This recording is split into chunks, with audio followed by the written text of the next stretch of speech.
Mm-mm.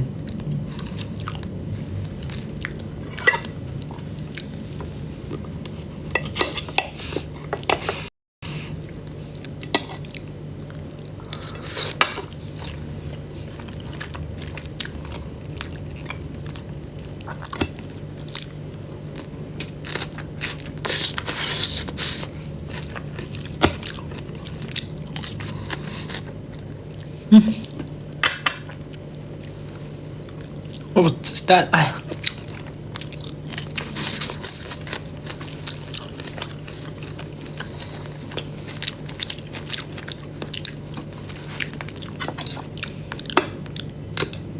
Story time. Emmy. Emmy lang.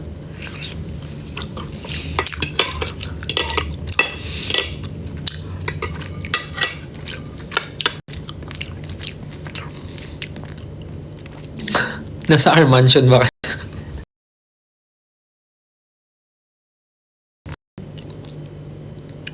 Kagi kayo. Laro ah.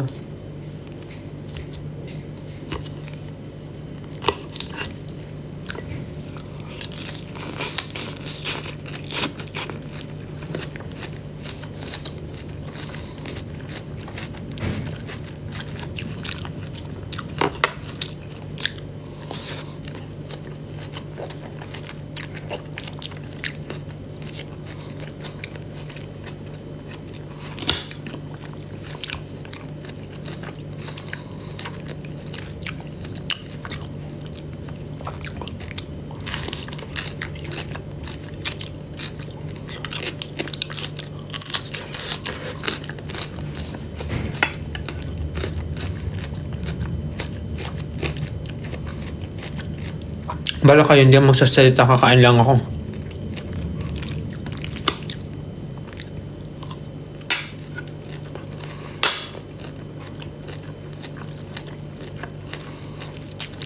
Room tour? Wag na, ang gulo-gulo.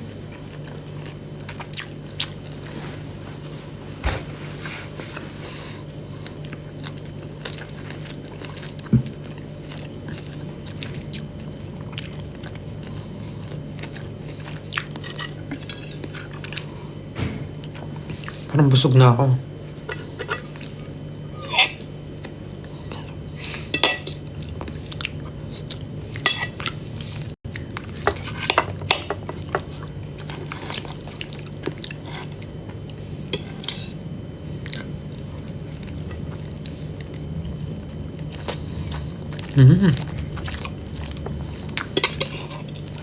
Ba't ang dami niyong nanonood? Anong ginagawa niyo ngayon?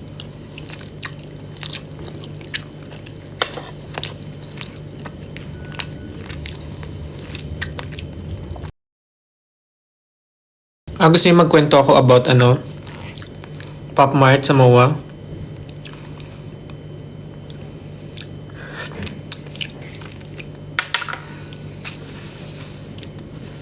Sige, magkwento ako. Kuha lang water.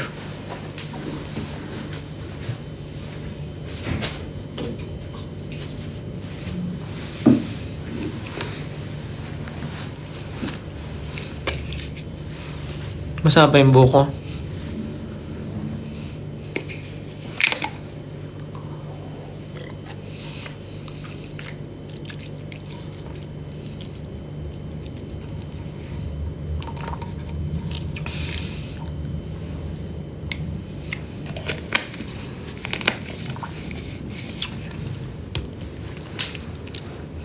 So, what happened sa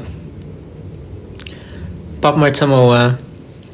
So, ang alam ko parang nagkaroon siya ng parang press opening, parang ganun. Ang tawag doon?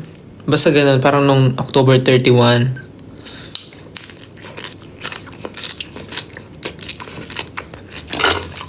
Pero, soft opening. Paano mo masasabing soft opening? Alin doon yung soft?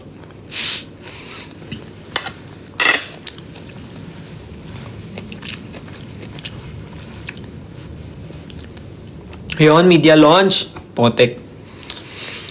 So, nagkaroon ng media launch si Pop Mart sa Mall of Asia noong October 31. Pero hindi ako makapunta kasi parang may ginagawa nga kami noon, may schedule. So, parang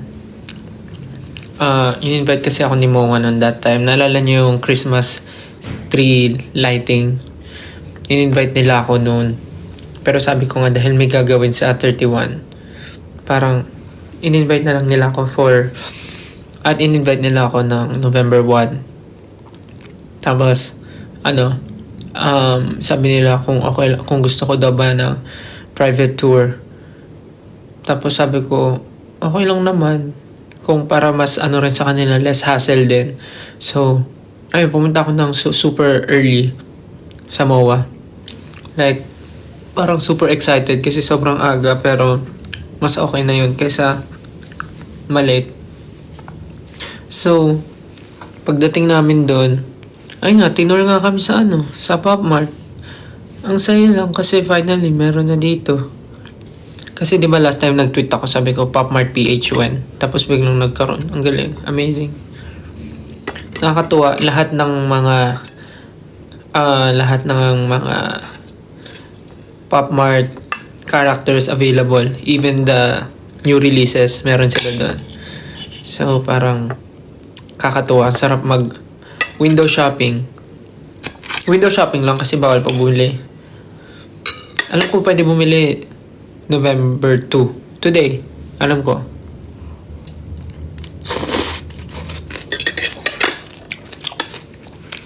Pero yung mga lang, naka-register lang yung pwede pumasok.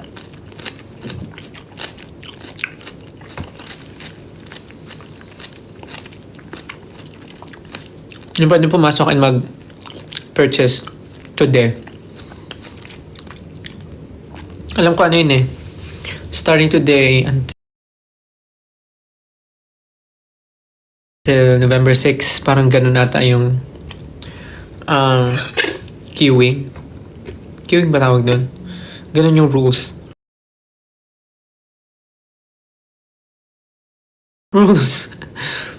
Parang kailangan register.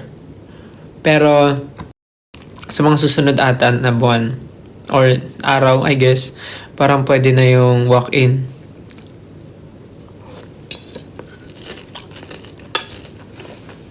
So, bilhin nyo na yung mga gusto nyo yung Pop Mart habang nandito pa sila.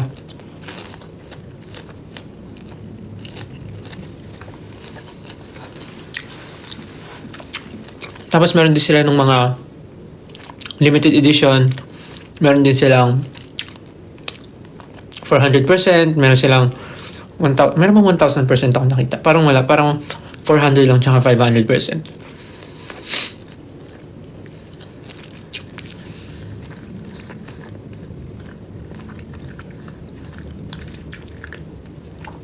Parang pag pumasok ka sa Pop Mart, parang imposible wala kang dalang paper bag. May mapapabili ka talaga. So yun lang na super na-appreciate ko yung pag-invite ni sa Mall of Asia, ni Pop Mart Global, and ni Pop Mart Philippines. Super na-appreciate ko po yung invitation. Maraming salamat. Sobrang nag-enjoy ako nung umaga na yun. Kahit sobrang aga, parang hindi ko naramdaman yung puyat.